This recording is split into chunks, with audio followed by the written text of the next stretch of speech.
We do a lot of camping, and when we do, we end up bringing most of the same gear on each trip. Once we've created rock-solid packing lists for camping, we just want to use those lists over and over again. So let's take a look at how easy this is to do with Pack-A-Row. A super quick way to reuse packing lists is just to take an existing trip and then uncheck all of the packed items. It's a dead easy solution that works especially well for trips you take over and over again to the same destination.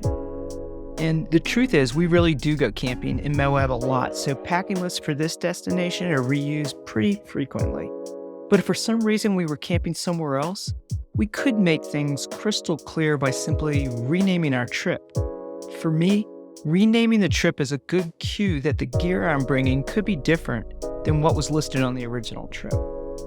But there's one more way to go about this that allows us to preserve our original trip.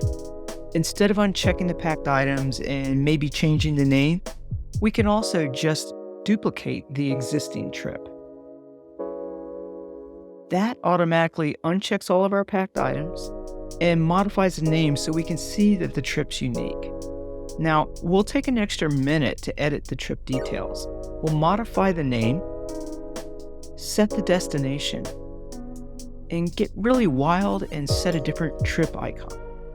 Now, for this trip, we're kayaking instead of mountain biking, so let's switch up the toys. We'll remove the cycling gear and add the paddling gear. One more tip. When you go on a trip and you discover some essential item that you forgot to bring, add it to your pack list. Over time, you'll curate really rock-solid packing lists for the kinds of trips that you do. So there's no need to start from scratch on all your future trips. In just a couple of taps, you'll be totally travel ready.